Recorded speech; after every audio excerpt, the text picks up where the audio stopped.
وہ کون سی جگہ ہے جہاں اللہ موجود نہیں؟ حضرت علی رضی اللہ تعالیٰ عنہ سے یہودی کا انتہائی مشکل سوال۔ اے علی، ایسی کون سی جگہ ہے جہاں پر اللہ موجود نہیں؟ یہودی جانتے تھے کہ علی علم کا سمندر ہے، اس کو سب معلوم ہوتا ہے، لیکن اس سوال کا جواب علی نہیں دے سکتا۔ پھر حضرت علی نے فرمایا، بسم اللہ الرحمن الرحیم۔ ناظرین، اللہ تعالیٰ نے حضرت علی رضی اللہ تعالیٰ عنہ کو عقل و خرد کی اس قدر عرفہ و اعلیٰ صلاحیتوں سے نوازا تھا کہ جو مسائل دوسرے حضرات کے نزدیک پیچیدہ اور لا ینحل سمجھے جاتے تھے، انہی مسائل کو وہ آسانی سے حل کر دیتے تھے۔ اکابر صحابہ کرام رضوان اللہ علیہم اجمعین ایسے اوقات سے پناہ مانگتے تھے کہ جب کوئی مشکل مسئلہ پیش آ جائے اور اس کے حل کے لیے حضرت علی رضی اللہ تعالیٰ عنہ موجود نہ ہوں۔ ایک دفعہ یہودیوں کی ایک جماعت حضرت علی رضی اللہ تعالیٰ عنہ کے پاس آئی اور وہ حضرت علی کرم اللہ وجہ الکریم کے علم اور دانائی کے مقام سے واقف تھے۔ وہ نادان یہ سوچ کر آئے تھے کہ اگر کسی طریقے سے وہ حضرت علی رضی اللہ تعالیٰ عنہ کو علمی بنیاد پر شکست دے دیں تو اس سے مسلمانوں کو شرمندگی ہوگی اور ہر طرف ہمارا ڈنکا بجنے لگے گا۔ اس یہودی جماعت نے یہ بھی منصوبہ بنایا کہ ہم نہ صرف آپ سے سوال کریں گے بلکہ آپ سے سوال آپ کی کتاب یعنی قرآن مجید سے نہیں بلکہ اپنی کتاب یعنی تورات سے کریں گے۔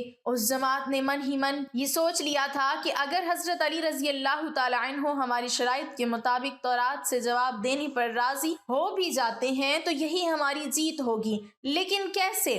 ناصرین، یہودیوں کی اس جماعت کا ماننا کچھ یوں تھا کہ حضرت علی رضی اللہ تعالیٰ عنہ بہرحال حضرت محمد صلی اللہ علیہ وسلم کے ماننے والے ہیں، اور حضرت محمد صلی اللہ علیہ وسلم پر قرآن پاک نازل ہوا تو یہ بات ممکن نہیں کہ حضرت علی رضی اللہ تعالیٰ عنہ کسی صورت تورات کے سوالوں کا جواب تورات سے ہی دے سکیں۔ ناظرین، یہودیوں کی جماعت کا سربراہ جس کا نام راس الجالوت تھا، اس کی زیر قیادت یہ جماعت حضرت علی رضی اللہ تعالیٰ عنہ کے پاس آئی۔ راس الجالوت بولا، اے علی، ہم لوگوں نے آپ کے علم کا بہت چرچا سنا ہے۔ حضرت علی کرم اللہ وجہ الکریم مسکرا کر بولے، تو کیا اس بات کی تصدیق کرنے آئے ہو؟ راس الجالوت بولا، ہم آپ سے چند سوالات کریں گے، آپ کو ان سوالوں کا جواب ہماری کتاب تورات سے دینا ہوگا، اور اگر آپ نے سب کے سامنے ہمارے سوالوں کے جواب دے دیے تو ہم آپ کو باب العلم مان لیں گے۔ حضرت علی کرم اللہ وجہ الکریم نے مسکرا کے جواب دیا، میں فی الحال اس بات سے بالکل غافل ہوں کہ تم لوگ کیا سوالات کرو گے اور تم کیا سوچ کے آئے ہو۔ اگر میں تمہارے سوالوں کے جواب دینے میں کامیاب ہو گیا تو کیا تم لوگ دین اسلام قبول کرو گے؟ یہودی اس بات پر آمادہ ہو گئے کہ اگر ان کے تمام سوالوں کے جواب انہیں تورات سے مل گئے تو وہ یہودی مذہب چھوڑ کر اسلام قبول کر لیں گے، اور یہ اس بات کی دلیل ہوگی کہ جن سے آپ نے علم سیکھا ہے وہ یقیناً اللہ کی طرف سے بھیجے گئے سچے نبی ہیں۔ ناظرین، اب تمام معاملات طے پا چکے تھے اور پورا مجمع خاموش ہو کر بیٹھ چکا تھا۔ سوالوں کا سلسلہ شروع ہوا۔ یہودی عالم راس الجالوت نے مجمع کی جانب دیکھا اور علم کے تکبر سے بھرپور لہجے میں سوال کیا، اے علی، یہ بتائیے کہ وہ کون سی چیز ہے جو خدا کے لیے نہیں ہے؟ یہودی یہ جانتے تھے کہ مسلمانوں کی کتاب میں درج ہے کہ ہر چیز اللہ کے لیے ہے، اور اس بات کا جواب حضرت علی کے لیے دینا ناممکن ہوگا۔ مجمع میں بیٹھے تمام افراد سوچ میں ڈوب گئے کہ کائنات میں کوئی ایسی چیز بھی ہے جو اللہ کے لیے نہ ہو۔ تب حضرت علی رضی اللہ تعالیٰ عنہ نے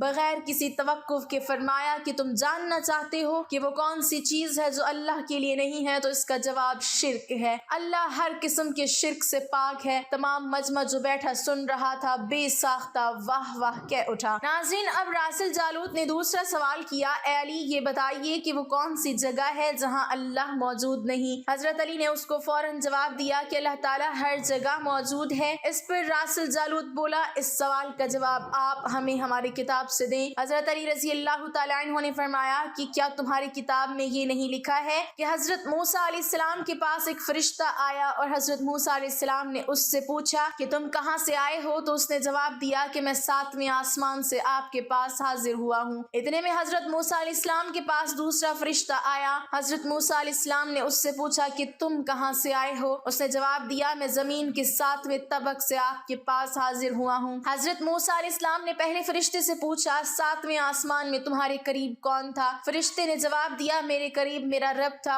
حضرت موسیٰ علیہ السلام نے زمین سے آنے والے دوسرے فرشتے سے پوچھا تمہارے قریب کون تھا؟ اس نے جواب دیا میرے قریب میرا رب تھا۔ تو اس سے یہ معلوم ہوا کہ بلندیوں کی انتہا ہو یا گہرائیوں کی انتہا، اللہ رب العزت ہر جگہ موجود ہے۔ ناظرین، رسول جالوت اب تھوڑا گھبرا گیا تھا یہ دیکھ کر کہ حضرت علی رضی اللہ تعالیٰ عنہ نے اس کے سوالوں کے جواب اس کی کتاب سے ہی دے دیے تھے۔ اب اس نے حضرت علی رضی اللہ تعالیٰ عنہ سے تیسرا سوال پوچھا، اے علی یہ بتائیے کہ وہ کون سی چیز ہے جو خدا کے قریب نہیں ہے؟ حضرت علی رضی اللہ تعالیٰ عنہ نے فرمایا کہ ظلم ایک ایسی چیز ہے جو میرے رب کے قریب نہیں۔ ناظرین، اب رسول جالوت پے در پہ شکست کھانے کے بعد اپنے سوالوں کا زاویہ بدل لیا۔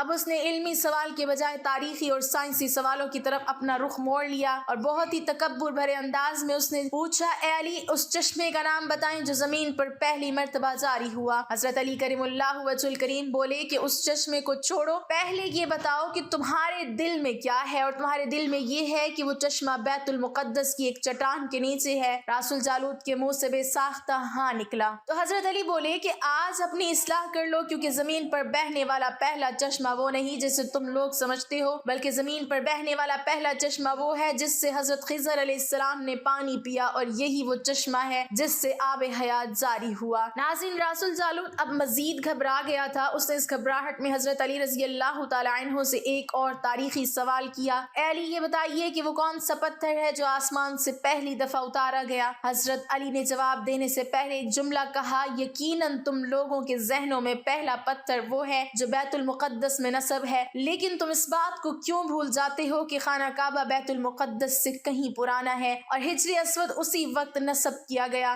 جب خانہ کعبہ پہلی دفعہ تعمیر ہوا تھا، اور وہی پہلا پتھر ہے۔ یہودی آپ کی جوابات سن کر ہمت نہ کر سکے کہ انہیں غلط قرار دیں، کیونکہ وہ ہر جواب انتہائی دلیل کے ساتھ دے رہے تھے اور ان کی اصلاح بھی کرتے جا رہے تھے۔ اب کی بار رسول جالوت نے ایک صاحب سے سوال پوچھا۔ اس نے پوچھا، یہ بتائیے کہ وہ کون سی چیزیں ہیں جو مسلسل کم اور زیادہ ہوتی رہتی ہیں؟ حضرت علی بغیر کسی توقف کے بولے کہ تم اپنے ماہ و سال پر غور کرو تو تمہیں خود ہی اس سوال کا جواب مل جائے گا۔ رسول جالوت نے پوچھا، وہ کیسے؟ آپ نے فرمایا، کوئی دن اگلے دن کے برابر نہیں ہوتا، اسی طرح گزشتہ رات اگلی رات کے برابر نہیں ہوتی، یہی وہ دو چیزیں ہیں جو مسلسل کم اور زیادہ ہوتی رہتی ہیں۔ رسول جالوت نے جواب سن کر حضرت علی رضی اللہ تعالیٰ عنہ سے ایک اور سوال کیا کہ زندہ رہنے کی پہچان سانس لینا ہے، کیا کائنات میں کوئی چیز ایسی بھی ہے جو سانس لیتی ہے مگر زندہ نہیں؟ حضرت علی نے فرمایا کہ صبح جب نکلتی ہے تو سانس لیتی ہے، حالانکہ صبح کے پاس نہ روح ہے نہ جان۔ یہ سن کر وہ جلدی جلدی بولا، اچھا یہ بتائیے کہ دنیا میں وہ کون سی جگہ ہے جہاں سورج کی کرنیں ایک دفعہ تو پڑی لیکن دوبارہ اس جگہ کبھی سورج کی کرنیں نہیں پہنچ سکی؟ حضرت علی نے فرمایا، ہاں یہ سمندر کی وہ جگہ جہاں سے حضرت موسیٰ علیہ السلام اور ان کی قوم گزری تھی، اور سمندر اللہ تعالیٰ کے حکم سے 2 حصوں میں تقسیم ہو گیا تھا، بس اس قافلے کے گزرتے ہوئے سورج کی کرنیں اس جگہ پڑی تھی، لیکن اس کے بعد سورج کی کرنیں کبھی بھی وہاں نہیں پہنچ سکیں۔ ناظرین، جواب پاتے ہی اس نے حضرت علی رضی اللہ تعالیٰ عنہ سے پھر سوال کیا کہ یہ بتائیں کہ وہ کون سی 2 چیزیں ہیں جو ہمیشہ غائب رہتی ہیں، اور وہ کون سی 2 چیزیں ہیں جو ہمیشہ حاضر رہتی ہیں؟ حضرت علی نے فرمایا کہ آسمان اور زمین کی طرف دیکھو، یہ دونوں تمہیں کبھی غائب نہیں نظر آئیں گے، یہ دونوں ہمیشہ حاضر رہتے ہیں، اور موت اور زندگی کو ڈھونڈو تو تمہیں ان کے بارے میں کبھی پتہ نہیں چلے گا کہ وہ کہاں ہیں اور کب آ جاتی ہیں۔ اگلا سوال رسول جالوت نے یہ کیا کہ اے علی یہ بتائیے کہ وہ کون سی چیز ہے جس کا خالق خود اللہ ہے مگر اسی کے بارے میں خود سوال بھی کرتا ہے؟ حضرت علی بولے، موسیٰ علیہ السلام کا عصا مبارک کا خالق خود اللہ ہے، اور اس عصا کے بارے میں اسی نے خود موسیٰ علیہ السلام سے سوال بھی کیا اور پوچھا کہ موسیٰ آپ کے ہاتھ میں کیا ہے؟ پھر اس نے اگلا سوال کیا کہ بیت اللہ کا طواف تو ذی حیات کرتے ہیں، لیکن اس بے جان چیز کے بارے میں بتائیں جس نے بیت اللہ کا طواف کیا۔ حضرت علی کرم اللہ وجہ الکریم بلا توقف بولے کہ کشتی نوح ایک ایسی بے جان چیز ہے جو طوفان کے دوران اس مقام پر پہنچی جہاں بیت اللہ ہے، تو اس نے اس کے گرد 7 چکر لگائے۔ اس نے باب العلم حضرت علی رضی اللہ تعالیٰ عنہ سے کئی سوال کیے اور تمام کے جواب آپ نے بالکل ٹھیک ٹھیک بنا توقف دیے۔ تو مجمع میں بیٹھے ہوئے ایک یہودی بولا کہ حضرت دنیا میں ہر شخص سوچ کے جواب دیتا ہے لیکن آپ تو ہر سوال کا جواب بلا توقف دے رہے ہیں۔ حضرت علی رضی اللہ تعالیٰ عنہ نے اس سوال کے بدلے اس یہودی سے ایک سوال کیا، بتاؤ تمہارے ہاتھ میں کتنی انگلیاں ہیں؟ اس نے فوراً جواب دیا 5۔ حضرت علی نے فرمایا تو نے بھی تو فوراً میرے سوال کا جواب دے دیا۔ اس یہودی نے کہا یا علی یہ کیسی بات ہوئی، مجھے معلوم ہے کہ میرے ہاتھ میں 5 انگلیاں ہیں۔ یہ سن کر حضرت علی رضی اللہ تعالیٰ عنہ نے مسکراتے ہوئے کہا مجھے بھی یہ سارے علم ایسے ہی معلوم ہے جیسے تجھے یہ معلوم ہے کہ تیرے ہاتھ میں 5 انگلیاں ہیں۔ یہودی نادان نہیں جانتے تھے باب العلم کے پاس کائنات کے رازوں کا علم ہے، لیکن جب انہیں تمام سوالات کے جوابات ٹھیک مل گئے تو راس الجالوت سمیت تمام گروہ نے کلمہ پڑھا اور سب کے سب دائرہ اسلام میں داخل ہو گئے۔ مناقب علی میں علامہ ابن جوزی لکھتے ہیں کہ حضرت عمر فاروق جب خلافت کی مسند پر بیٹھے تو انہوں نے یہ بات کس وقت کہی تھی کہ میں اس مشکل وقت سے اللہ تعالیٰ کی پناہ چاہتا ہوں جس کے حل کرنے کے لیے حضرت علی رضی اللہ تعالیٰ عنہ میرے پاس موجود نہ ہو۔ اس کے جواب میں علامہ صاحب خود ہی لکھتے ہیں کہ ایک دفعہ کیسر روم نے چند سوالات لکھ کر مسلمانوں کے خلیفہ حضرت عمر کے پاس بھیجے۔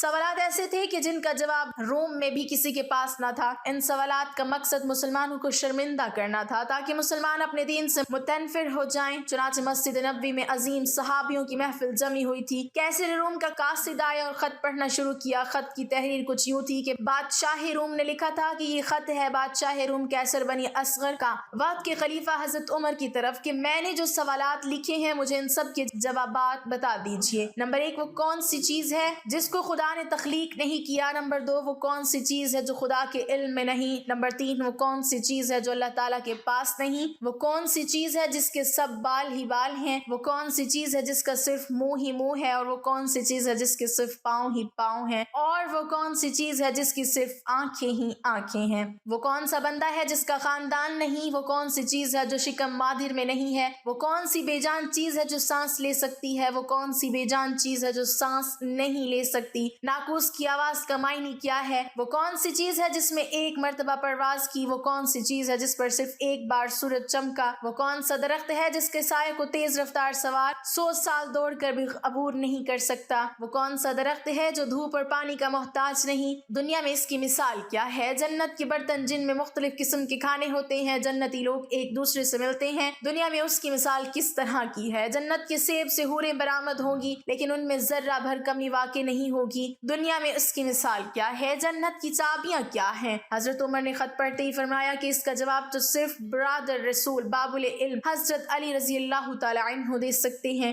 چنانچہ خط ان کی طرف بڑھا دیا گیا۔ حضرت علی رضی اللہ تعالیٰ عنہ نے لکھا بسم اللہ الرحمن الرحیم، ماں بعد تیرا خط وصول ہوا، میں اپنے رب اور اپنے پیارے پیغمبر حضرت محمد صلی اللہ علیہ وسلم کی برکت سے آپ کو ان سوالات کے جوابات دے رہا ہوں۔ وہ چیز جو مخلوق نہیں وہ خدا خود ہے جس کو اللہ نے پیدا ہی نہیں کیا۔ وہ چیز جس کا اللہ تعالیٰ سے کوئی تعلق نہیں وہ یہ بات ہے کہ اللہ تعالیٰ کا فلاں بیٹا ہے، حالانکہ خدا واحد ہے، خدا نہ کسی کی اولاد ہے اور نہ خدا کی کوئی اولاد ہے۔ وہ چیز جو اللہ تعالیٰ کے پاس نہیں وہ ظلم ہے، اللہ تعالیٰ کا فرمان ہے کہ خدا اپنے بندوں پر کبھی ظلم نہیں کرتا۔ وہ چیز جو صرف بال ہی بال ہیں وہ ہوا ہے، جو چیز جس کا صرف منہ ہی منہ ہے وہ آگ ہے، اور وہ چیز جس کے صرف پاؤں ہی پاؤں ہیں وہ پانی ہے، اور وہ چیز جس کی صرف آنکھیں ہی آنکھیں ہیں وہ سورج ہے۔ وہ شخص جس کا کوئی خاندان نہیں وہ صرف حضرت آدم علیہ السلام ہے۔ وہ چیز جو شکم مادر میں نہیں رہی 5 یہ ہیں۔ نمبر 1 حضرت آدم علیہ السلام، نمبر 2 حضرت حوا علیہ السلام، نمبر 3 حضرت اسماعیل علیہ السلام کی قربانی کا دمبا، نمبر 4 حضرت موسیٰ علیہ السلام کا عصا مبارک، اور نمبر 5 حضرت صالح علیہ السلام کی اونٹنی۔ وہ بے جان چیز جو سانس لیتی ہے وہ صبح ہے۔ ناقوس کی آواز کے معنی یہ ہیں حق ہے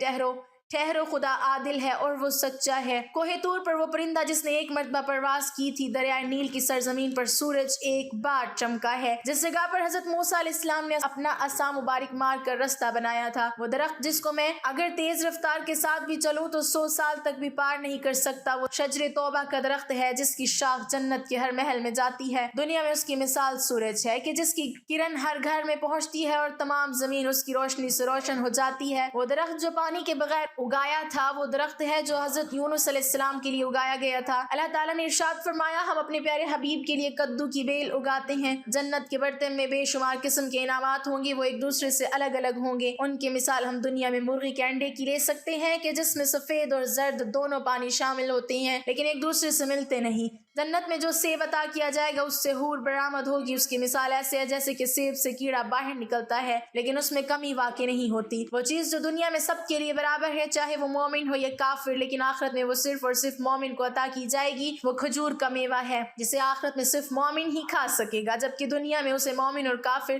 دونوں یکساں استعمال کر سکتے ہیں۔ جنت کی چابیاں کلمہ توحید ہے۔ ابن مسیب سے مروی ہے کہ خط بادشاہ روم کو ملا، اس نے خط کو پڑھ کر کہا کہ میرے سوالات کے جوابات صرف اور صرف خاندان رسول سے ہی مل سکتے ہیں۔ پھر دریافت کیا کہ یہ جواب کس اعلیٰ ہستی نے دیے ہیں؟ ایلچی نے جواب دیا کہ ان سوالات کے جوابات مولا علی رضی اللہ تعالی عنہ، جس کو حضرت محمد صلی اللہ علیہ وسلم نے علم کا دروازہ کہا ہے، اس شخصیت نے یہ جواب دیے ہیں۔ یہ خط پڑھنے کے بعد کیسر روم نے حضرت علی رضی اللہ تعالی عنہ کو خط لکھا کہ مجھے آپ کا ارسال کیا وہ خط مل گیا ہے، وہ پڑھ کر مجھے یقین ہو گیا ہے کہ آپ اہل بیت ہیں اور رسالت کا قیمتی خزانہ ہیں، آپ بھی حقیقی شجاعت اور علم کے وارث ہیں۔ کیسر روم نے اپنے دوسرے خط میں لکھا کہ میری یہ خواہش ہے کہ آپ مجھے مذہب اور دین کی مزید معلومات بھیجیں، میں خاص طور پر روح کی وضاحت چاہتا ہوں جس کا ذکر خدا تعالیٰ نے اپنی کتاب قرآن مجید میں کیا ہے۔ اے نبی، لوگ روح کے بارے میں تجھ سے پوچھتے ہیں، تم انہیں بتا دو کہ روح میرے پروردگار کا امر ہے۔ یہ روح کیا چیز ہے؟ مولا علی رضی اللہ تعالیٰ عنہ نے جواباً خط میں یہ لکھا کہ مابعد روح ایک نورانی نقطہ ہے اور ایک غیر مرئی مخلوق ہے جس کو اللہ تعالیٰ نے اپنی قدرت کاملہ سے پیدا فرمایا ہے اور اپنے خاص خزانہ سے نکال کر اپنی ملکیت میں رکھا ہوا ہے، اور یہی روح ہی اصل میں ہر چیز کا سبب زندگی ہے، اور ہر روح جاندار کے پاس ایک وقت مقررہ تک امانت ہے، جب اس کی مدت مکمل ہو جاتی ہے تو خدا اسے واپس اپنے پاس بلا لیتا ہے۔ اللہ پاک ہمیں بہتر عمل کرنے کی توفیق عطا فرمائے اور ہمیں ایمان کی دولت سے مالا مال فرمائے، آمین۔ ناظرین، کمنٹ باکس میں اللہ تعالیٰ کے 99 ناموں میں سے ایک نام ضرور ٹائپ کریں۔